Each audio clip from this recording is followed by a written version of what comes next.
सोमाट्रिप्टिन is a ट्रिप्टिन, और जितने भी ट्रिप्टिन होते हैं they are serotonin receptor agonist. और सोमाट्रिप्टिन है, this is serotonin 5-HT1B and 5-HT1D receptor agonist. So sumatriptan को हम यूज़ करेंगे for the treatment of migraine, so it is an anti migraine drug, और साथ साथ क्लस्टर हेडेक की treatment में भी सोमाट्रिप्टिन यूज़ करेंगे। अब जब भी एक्यूट अटैक होगा तो उसको हम ट्रीट करेंगे एनसेड से, या फिर साथ पैरासीटामोल देंगे, और अगर ट्रीटमेंट इनएडिक्वेट है तो फिर उसके साथ ट्रिप्टिन्स जो हैं वो ऐड करेंगे।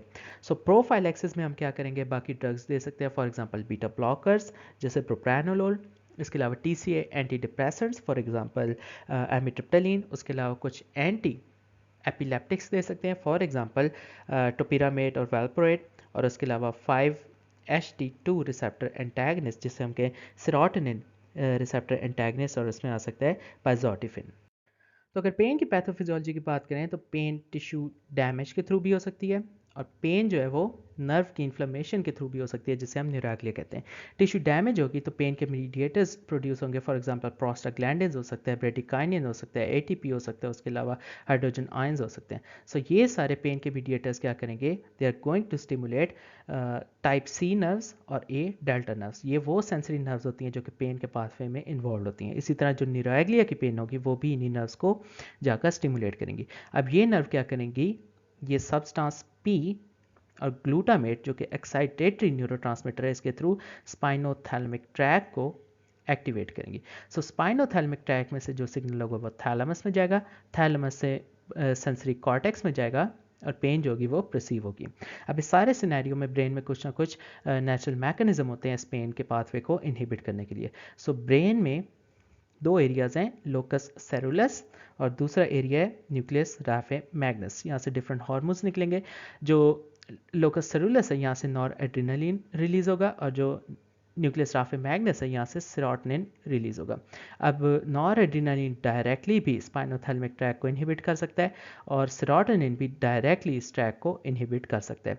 या फिर इसके अलावा नॉर एड्रेनालिन और सेरोटोनिन इंटर न्यूरॉन्स को एक्टिवेट करेंगे जो कि डॉर्सल हॉर्न में है। So they are going to activate dorsal horn interneuron. So जब ये डॉर्सल हॉर्न के इंटर न्यूरॉन्स एक्टिवेट होंगे तो उसकी वजह से क्या होगा, ये गाबा रिलीज करेंगे और साथ साथ एंकीफेलिन रिलीज करेंगे, जो कि क्या करेंगे, इस पेन के पाथवे को इनहिबिट करेंगे। अब इस केस में हम डिफरेंट ड्रग्स जो है वो यूज़ कर सकते हैं। फॉर एग्जांपल सबसे पहले हम मॉर्फिन यूज़ कर सकते हैं। सो मॉर्फिन क्या है, this is opioid receptor agonist. Opioid receptor जो है वो G protein couple receptor related होता है, जिसमें एडिनाइलाइल साइक्लेज की इनहिबिशन होगी, और जिसकी वजह से पोटाशियम चैनल्स जो हैं वो ओपन होंगे, और कैल्शियम चैनल्स जो हैं वो इनहिबिट होंगे या ब्लॉक होंगे। So morphine, meperidine, methadone, fentanyl, ये सारे ओपियोइड्स क्या करेंगे, they are going to activate the mu and kappa receptors in brain and spinal cord. So brain में म्यू और कापर रिसेप्टर्स को एक्टिवेट करेंगे, और इसी तरह जो स्पाइनल कॉर्ड है वहाँ पे भी म्यू और कापर रिसेप्टर्स को एक्टिवेट करेंगे। इसके अलावा जो सेंसरी नर्व एंडिंग एक्टिवेशन है उसको इनहिबिट करेंगे। सो जो सेंसरी नर्व एंडिंग एक्टिवेशन है इसको भी इनहिबिट करेंगे। उसके बाद हम यूज़ कर सकते हैं ट्रामाडोल। ट्रामाडोल क्या करेगा, this is going to block the reuptake of serotonin and noradrenaline. So noradrenaline ने जो रीअपटेक होना था और सेरोटोनिन ने जो रीअपटेक होना था, ट्रामाडोल ने इसको ब्लॉक कर दिया है, जिसकी वजह से नॉरएड्रेनालिन की कॉन्सेंट्रेशन और सेरोटोनिन की कॉन्सेंट्रेशन इंक्रीज हो जाएगी। सो जितना ज़्यादा नॉरएड्रेनालिन और सेरोटोनिन होगा तो हम कह सकते हैं उतनी ज़्यादा पेन इनहिबिशन होगी। इसके अलावा ट्रामाडोल और क्या करेगा, म्यू रिसेप्टर्स का एगनिस्ट है और 5-HT3 रिसेप्टर का एंटागनिस्ट है। So it's going to block 5-HT3 serotonin receptor, जिसकी वजह से एनाल्जेसिया होगा। सो ट्रामाडोल के साथ हम एक और ड्रग है, दिस इज नैलोक्सोन। अब ये क्या है, ये ओपियोइड रिसेप्टर का एंटागनिस्ट है। इसने बिल्कुल एग्जैक्टली ऑपोजिट काम करना है जैसा मॉर्फिन, मेपेरिडीन, मेथाडोन वगैरह करते हैं। So naloxone is a blocker या antagonist at mu, kappa and delta receptors, और इसकी वजह से होगा क्या कि हाइपरएल्जेसिया, पेन ज़्यादा होगी। So naloxone is going to increase the pain. उसके अलावा हम ब्रूफेन यूज़ कर सकते हैं, ब्रूपोफेन, एनसेड्स। तो एनसेड्स क्या करेंगी, इस प्रोस्टाग्लैंडिन को डिक्रीज करेंगी।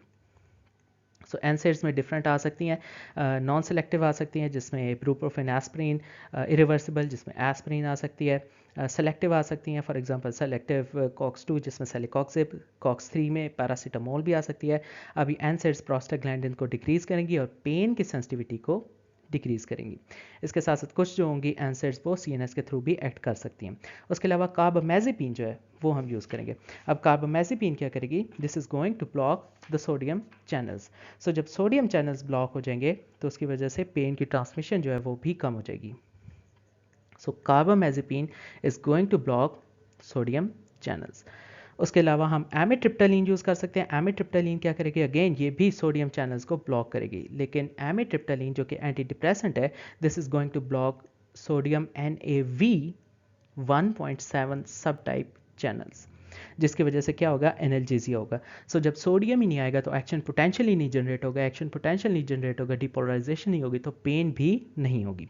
इसके अलावा गाबापेंटिन यूज़ कर सकते हैं। गाबापेंटिन क्या करेगा, this is going to block the calcium channels.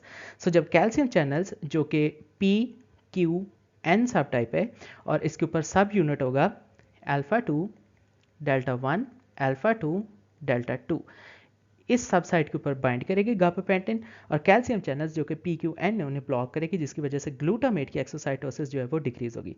So glutamate जो कि एक्साइटेटरी न्यूरोट्रांसमीटर है, जब ये रिलीज नहीं होगा तो पेन भी नहीं होगी। So there is decrease in pain with the use of gabapentin. उसके अलावा हम सुमाट्रिप्टिन यूज कर सकते हैं। ट्रिप्टिन का मतलब है कि ये सेरोटोनिन से रिलेटेड है। सो सुमाट्रिप्टिन ने क्या करना है, this is agonist at serotonin 5-HT1B and 5-HT1D receptor. So sumatriptan ने इन दोनों रिसेप्टर्स को एक्टिवेट करना है क्योंकि इसके ऊपर एगनिस्ट है। 5-HT1D रिसेप्टर को एक्टिवेट करने की वजह से क्या होगा, वेजो कंस्ट्रिक्शन होगी क्रेनियल वैसल्स की। सो हम कह सकते हैं कि सुमाट्रिप्टिन को हम यूज़ करेंगे टू ट्रीट द माइग्रेन। इसके अलावा सुमाट्रिप्टिन की 5-HT1D रिसेप्टर को एक्टिवेट करने की वजह से और क्या होगा, जो ट्राइजेमिनल नर्व की स्टिमुलेशन है वो डिक्रीज हो जाएगी। सो जो नर्व की स्टिमुलेशन है वो डिक्रीज हो सकती है बाय द यूज़ ऑफ सुमाट्रिप्टिन। इसके अलावा जो पेप्टाइड रिलीज है वो भी डिक्रीज हो जाएगी, जिसकी वजह से अल्टीमेटली जो पेन है वो डिक्रीज हो जाएगी विद द यूज़ ऑफ सुमाट्रिप्टिन।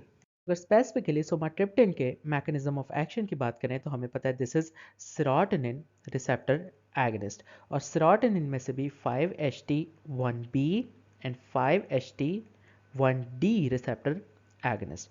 सो जब ये 5-HT1D रिसेप्टर पे एज एन एगनिस्ट काम करेगा तो उसकी वजह से क्या होगा, वेजो कंस्ट्रिक्शन होगी क्रेनियल वैसल्स की, और उसकी वजह से जो ट्राइजेमिनल नर्व की स्टिमुलेशन है वो इनहिबिट हो जाएगी। So this inhibition of trigeminal nerve stimulation, और इसके साथ साथ जो पेप्टाइड रिलीज हो रहा है वो डिक्रीज हो जाएगा। So there is decrease in the release of peptide, जिसकी वजह से क्या होगा, हम सुमाट्रिप्टिन को कह सकते हैं it is an anti migraine drug. So अगर फार्माकोकाइनेटिक्स की बात करें तो sumatriptan is given orally, it has low bioavailability, half life इसकी 1.5 आवर्स है। वैसे तो हम इसे ओरली देते हैं, लेकिन अगर माइग्रेन वॉमिटिंग के साथ हो तो इस केस में हम सबक्यूटेनियस भी दे सकते हैं। Clinical use acute migraine attack में देंगे और इसके अलावा क्लस्टर हेडेक में देंगे। टॉक्सिसिटी या साइड इफेक्ट्स में कार्डिक इफेक्ट्स आ सकते हैं, so that's why it is contraindicated in heart diseases.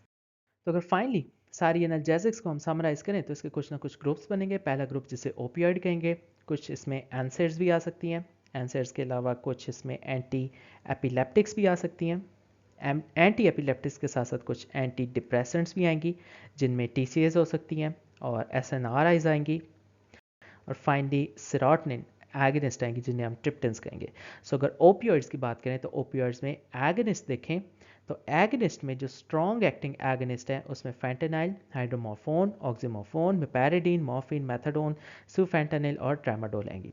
और अगर एगनिस्ट में मॉडरेट एक्टिंग में देखें तो कोडीन, हाइड्रोकोडोन, ऑक्सीकोडोन, और अगर एगनिस्ट में वीक एगनिस्ट देखें तो प्रोपोक्सिफिन आएंगी। इसके अलावा अगर mixed agonist and antagonist function में देखें तो बुप्रेनोर्फिन, नेल्ब्यूफिन और ब्यूटोफेनॉल आएंगे। उसके अलावा अगर एंटागनिस्ट में देखें, प्योर एंटागनिस्ट में जो कि प्योर रिसेप्टर एंटागनिस्ट हैं, तो उसमें नेलक्सोन, नेल्ट्रेक्सोन, नेमिफिन आएंगी। अगर एंटागनिस्ट में देखें which are peripheral opioid antagonist, तो उसमें मिथाइल नल्ट्रेक्सोन, एल्वीमोपान और नैलोक्सिगोल आएंगे। और अगर फाइनली पार्शियल एगनिस्ट में देखें तो उसमें पेंटाजोसिन आएंगी। अदर सिमिलर ड्रग्स जैसे मिलती जुलती कौन सी हो सकती हैं? For example aspirin. Aspirin is irreversible non selective COX inhibitor. Non selective का मतलब ये कॉक्स 1 और 2 दोनों को ब्लॉक करेगी। उसके अलावा डिक्लोफेनेक, इब्रूप्रोफेन, इंडोमेथासिन, नेप्रोक्सिन, कीटोलैक, पायरोक्सिकैम और सिलिसाइलेट्स जितने भी हैं बाकी, ये क्या हैं? दीज आर रिवर्सिबल, ये इजीली रिवर्स हो जाएंगे। नॉन सेलेक्टिव कॉक्स इनहिबिटर यानी कॉक्स 1 और 2 दोनों को ब्लॉक करेंगे। उसके अलावा अगर इनमें ग्रुप्स देखें तो क्या क्या हो सकते हैं? एस्पिरिन में सिलिसाइलिक एसिड होगा, उसके अलावा नेप्रोक्सिन, इब्रूप्रोफेन, कीटोप्रोफेन, ऑक्साप्रोजेन और उसके अलावा फ्लुब्रिप्रोफेन, इनके अंदर जो ग्रुप होंगे this is going to be propionic acid. उसके अलावा एक और हमारे पास एसिड है, दिस इज मेफिनेमिक एसिड, इसके अंदर जो ग्रुप होगा this is going to be anthranilic acid. Diclofenac और एसिलोफेनिक, इनके अंदर जो ग्रुप होगा this is going to be aryl acetic acid. Piroxicam, meloxicam, tenoxicam, इनके अंदर जो ग्रुप होगा this is going to be oxicam group. उसके अलावा कुछ और हैं जिनमें पायरोलो पायरोल डेरिवेटिव्स ग्रुप जो होगा, कीटोलैक, इंडोमेथासिन और नेब्यूमिटोन, इनके अंदर पायरोलो पायरोल डेरिवेटिव्स होंगे। उसके अलावा कुछ के अंदर इंडोल डेरिवेटिव्स हैं, इंडोल डेरिवेटिव्स में आ जाएगा सनलिडेक और इंडोमेथासिन। उसके अलावा कुछ जो होंगे दे आर पायराजोलोन डेरिवेटिव्स, उसमें आ जाएगा फिनाइल ब्यूटाजोन और ऑक्सीफिन ब्यूटाजोन। देन कुछ और ड्रग्स हैं, दीज आर कॉक्सिब्स, सैलीकॉक्सिब, रोफीकॉक्सिब, वेल्डिकॉक्सिब, टेरिकॉक्सिब, पेरिकॉक्सिब और मेलॉक्सिकैम। ये जितने भी कॉक्सिब्स हैं these are COX 2 selective inhibitor. ये सिंपली कॉक्स 2 को ब्लॉक करेंगे which is more responsible for inflammation under pathological condition and these drugs are more potent. तो अभी तक हमने ओपियोइड्स और एनसेड्स देखे हैं जिन्हें हमने एज एन एनाल्जेसिक्स यूज़ किया है। उसके अलावा हम कुछ एंटी एपिलेप्टिक ड्रग्स को भी एज एन एनाल्जेसिक्स यूज़ कर सकते हैं। सो एंटी एपिलेप्टिक ड्रग्स में आ सकती हैं गाबापेंटिन और प्रीगाबलिन, जिसे हम यूज़ करेंगे पोस्ट हर्पेटिक न्यूरैग्लिया की ट्रीटमेंट में। इसके अलावा जो डायबिटीज़ एसोसिएटेड न्यूरोपैथी है उसमें कार्बामेज़ेपिन, फेनिटोइन, गाबापेंटिन, प्रीगाबलिन और लेमोट्रिजीन दे सकते हैं। इसके अलावा HIV एसोसिएटेड न्यूरोपैथी में हम लेमोट्रिजीन देंगे और ट्राइजेमिनल न्यूरोग्लिया में हम कार्बामेज़ेपिन, लेमोट्रिजीन, ऑक्सकार्बेज़िपिन देंगे। और फाइनली जो सेंट्रल पोस्ट स्ट्रोक पेन है उसकी ट्रीटमेंट के लिए लेमोट्रिजीन देंगे। इसके अलावा कुछ हमारे पास एंटी डिप्रेसेंट्स हैं जिन्हें हम एज एन एनाल्जेसिक्स भी यूज़ कर सकते हैं। इन एंटी डिप्रेसेंट्स में कुछ TCAs हैं और कुछ SNRIs हैं। सो अगर TCAs को देखें तो उसमें एमिट्रिप्टालीन, नॉरट्रिप्टालीन, डेजिप्रामीन, इमिप्रामीन और डॉक्सिपिन आ सकते हैं। और अगर SNRIs को देखें तो उसमें डुलोक्सिटीन और वेलनाफेक्सिन आएंगे। सो अगर एनाल्जेसिक ड्रग्स के फाइनल ग्रुप को देखें तो इसमें ढेर सारे ट्रिप्टन्स आएंगे। अब ये जितने भी ट्रिप्टन्स हैं ये करेंगे क्या? ये सेरोटोनिन रिसेप्टर के एगनिस्ट है और स्पेसिफिकली 5-HT1B और 5-HT1D रिसेप्टर्स पे एगनिस्ट है। सो जब 5-HT1D रिसेप्टर जो एक्टिवेट होगा उसकी वजह से वेसोकंस्ट्रिक्शन होगी, क्रेनियल वैसल्स की, ट्राइजेमिनल नर्व की स्टिमुलेशन डिक्रीज होगी, पेप्टाइड रिलीज डिक्रीज होगा और हम कहेंगे कि ये जो ड्रग्स है these are anti migraine drugs, इन्हें हम माइग्रेन में यूज़ करेंगे। इसमें सारी ड्रग्स आ सकती है जिनके एंड में ट्रिप्टन है। For example sumatriptan, rizatriptan, naratriptan, eletriptan, donitriptan, almotriptan, frovatriptan, avitriptan and ज़ोलमिट्रिप्टन।